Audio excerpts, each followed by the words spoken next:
Hey everybody, welcome back. I just wanted to talk today about my experience. It's actually not my car. I still have a gasoline car, but I wanted to talk about my experience with, I've been doing a lot of driving to save on gas money, and I've definitely been saving.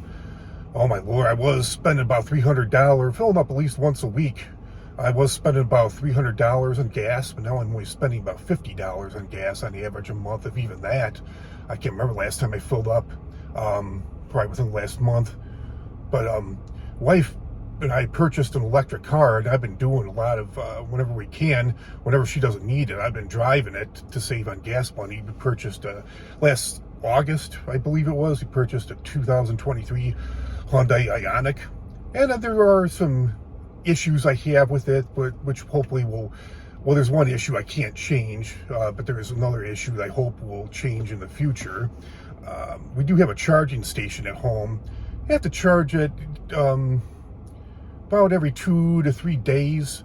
They recommend not charging it to 100%. They recommend only going to like 80%, because they said if you go, I heard some people say that about phones too. If you charge them to 100%, which I do with my phone, but they say that way it wears the batteries out faster. So we just have it set to only charge to 80%, and it's lasts for like 2 or 3 days. Once it gets down to like 50%, we charge it again. And our electric bill has gone up a little bit, but in the long run, we're definitely saving money. The electricity is definitely much cheaper than gas, I found out over the years. Heating bills are definitely much more expensive than AC bills, electric bills. There are a couple issues I have with it. The one that I hope will change in the future is there's not a lot of charging state. We have like 2 years of free charging. It's kind of like an ATM. I think we can go to just about, if the adapter will work, I think we could go to just about any charging station we can. The only thing is, if we don't go to an Electrify America charging station, we'll get charged. We have 2 years free charging at Electrify America charging stations. So there's that, with trips, it definitely was a challenge. Last year, my wife and I went to Vegas, and we had to stop. That's the other issue I have with it, which won't change. It does take a little longer to travel because you have to wait for it to charge. We did get down, it was a little scary because we were having trouble finding a charging station. It was in September last year. It was still very hot, so we had the AC on. We were listening to music. I was going about 80 miles an hour on the freeway.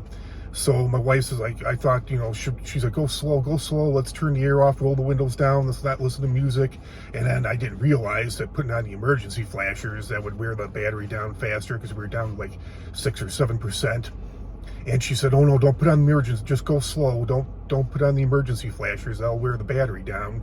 So we did get to the charging station, and we had like maybe 5, 6, 7% battery left. And it took us from 5 to 7% battery to get up to 80. But we did some grocery shopping, but yeah, that did take like 45 minutes. And having like a 50% battery, I'm not sure how long it takes to charge at home, but being out, it only takes like 15 minutes. Not too bad to charge it from like a 50% battery up to 80%. It's definitely different. It doesn't, like a gasoline car, you take your foot off the brake and it rolls. Electric car, it doesn't really roll. You stop, it's kind of like a golf cart. It just, stays. You don't have to keep your foot on the brake. And around you just have to slow down. Like around turns, you don't have to hit unless it's a really sharp turn, you really don't have to hit your brakes. You just have to take your foot off the accelerator and just kind of let it roll. And those are my experiences with it. I think I would like to get electric. I still have a gasoline car, which would be good for trips. Until there's more. My car is about 4 years old, 50,000 miles on it in 4 years, 53,000 actually. And I would like to get an electric car for my next car too. But the thing is, there's just not enough charging stations around yet, and it just kind of makes me nervous going on road trips, not being able to find a charging station, because I go to Utah to visit my best friend, and sometimes I have half a tank of gas, but sometimes if I see a gas station, I'll stop to fill up just to be safe, because there's long stretches of the way where you can't even find a gas station going up to Utah, and from Arizona, 9 hour drive. Yeah, the pros definitely outweigh the cons. I just wonder how, I think, what is it? Is it Honda eventually? Is it like 2026 or 28 or something? They're looking to be like all electric, no gasoline cars anymore. So I just wonder how many more people will purchase electric cars in the near future. And I would like to get an electric car from, like I said, from my next car, but there's just not enough charging stations around yet. So going on long trips. Even my wife said, even though we're saving money, she says, I still want to have, unless we fly, instead of taking the road trips, she said, I still would like for you to have a gasoline car in that case. And I definitely agree with that. I wonder how much longer. I always get rid of cars when they get up to 100,000 miles or close to that, because they really go down in value. That's number one. And then usually they start having problems too when they get to be that age, and you spend so much money in repairs, it's probably cheaper just to, at that point, just to buy a new car. So I do have 53,000 miles in this car in almost 4 years, but I'll be putting obviously less, since I'm driving my wife's electric car more, the Hyundai Ioniq. I'll be putting less miles on my car. So yeah, so many people are opposed to electric cars, but at the same time, they're opposed to these high gas prices. It's like, well, what do you want? You know, it's like there's a way. So many people are opposed to these electric cars, but there's a way you could avoid the high gas prices, save on gas if one person still has a gasoline car. And people say that they can start on fire. Well, gasoline cars can start on fire too. You know, it's not really a big issue.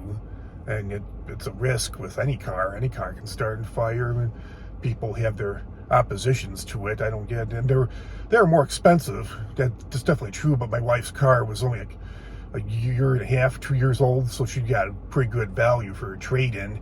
And you also got a lot of, that was the other thing I wanted to mention too before I go here. You get a lot of rebates. I think we got purchase price with our trade-in. I think we got like a $7,000 rebate, and then we got a rebate from our electric company. And how much was it to install that? Yeah, it wasn't too much. It was a pretty good price to install that electric charger at home. I forget exactly what it was. I don't want to quote an inaccurate price, but it was pretty affordable. Pretty affordable.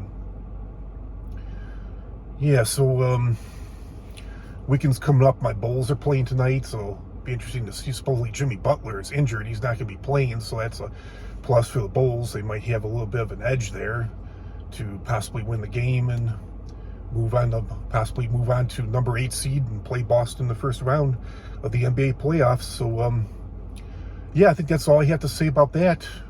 Questions, comments, share, like, subscribe. I'll talk to you all real soon with another great video. Have a great weekend, everybody. Talk to you all soon. Bye.